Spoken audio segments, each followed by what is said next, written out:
بسم اللہ الرحمن الرحیم۔ السلام علیکم ورحمۃ اللہ وبرکاتہ۔ میں ہوں سفینہ خان، آپ دیکھ رہے ہیں اپنا پسندیدہ چینل خوشبو پی کے۔ سامعین معظم، آج آپ حویلی کا اضرار کے ایک اور نئی قسط سن پائیں گے جس کا نام ہے کیا مطلب۔ تو چلیں آج کی نئی قسط شروع کرتے ہیں۔ پورا کمرہ پوری طرح گرد لوٹ تھا، ہر چیز پر گرد کی موٹی تہ جمی ہوئی تھی۔ کمرے کے فرش پر بے ترتیبی کے آثار تھے۔ ایک طرف ایک کرسی الٹی پڑی تھی، کرسی کے قریب ہی ایک خنجر پڑا تھا۔ خنجر سے کچھ فاصلے پر سیاہ خون جمع ہوا تھا۔ جمے ہوئے خون پر بھی اگرچہ گرد کی تہ تھی لیکن اس کے باوجود خون کی سیاہی نظر آ رہی تھی، اور انہوں نے فوراً ہی جان لیا وہ خون کے علاوہ اور کوئی چیز نہیں۔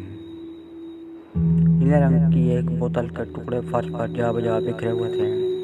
بوتل کی گردن سے انہوں نے یہ اندازہ لگایا کہ ٹوٹنے والی چیز بوتل تھی۔ یہ جی ہم کیا دیکھ رہے ہیں؟ فرزانہ نے پریشان ہو کر کہا۔ جو کچھ دیکھ رہے ہیں بس وہی دیکھ رہے ہیں، روک بول اٹھا وہ شخص جو بھاگ نکلا۔ اس کمرے کا دروازہ کھولنے کی کوشش کر رہا تھا لیکن ہماری آمد نے اس کا کام خراب کر دیا اور بھاگنے پر مجبور ہو گیا۔ سوال یہ ہے کہ وہ کون تھا؟ آخر یہ کیا چکر ہے؟ چکر معلوم کرنے کے لیے ہمیں دن کا اجالا پھیلنے کا انتظار کرنا ہوگا۔ دن کے وقت ہم اس پوری حویلی کا جائزہ لیں گے، شاید ہم کچھ معلوم کرنے میں کامیاب ہو سکیں۔ صبح ہمیں پولیس کو بھی بلانا ہوگا کیونکہ اس کمرے میں ضرور کوئی واردات ہوئی تھی۔ یہ معلوم نہیں کہ کب۔ شیخ محمد منیر کے حویلی خالی کرنے سے پہلے یا بعد میں الجھن بڑھتی جا رہی ہے، جبکہ ہم اسے ایک سیدھا سادہ معاملہ سمجھتے تھے۔ محمود نے جلدی کہا۔ سیدھا سادہ معاملہ ہماری قسمت میں کہاں، ہمیں ہمیشہ پیچیدہ مسائلوں سے ہی واسطہ پڑتا ہے۔ اللہ اپنا رحم فرمائے۔ فاروق بولا۔ آمین۔ کیا خیال ہے انکل، اب کیا کیا جائے؟ رات کیسے گزاری جائے؟ سامعین معظم، آج آپ نے نئی قسط سماعت فرمائی۔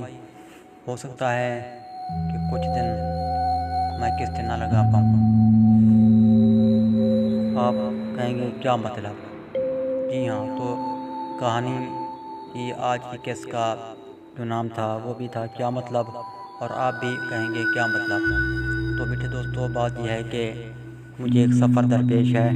جیسے ان کہانی میں کرداروں کو سفر درپیش ہے تو مجھے بھی ایک سفر درپیش ہے۔ تو میرے دعا کیجیے گا کہ اللہ تعالیٰ سفر میں آسانیاں پیدا فرمائے۔ میں پھر بھی کوشش تو کروں گا کہ سفر میں بھی قسطیں لگاتا رہوں، لیکن سفر تو بہرحال سفر ہوتا ہے، سفر کی تھکن بھی ہوتی ہے، سفر میں کئی کام بھی ہوتے ہیں۔ تو اگر میں نہ لگا پاؤں تو اس کی ایڈوانس معذرت کر رہا ہوں۔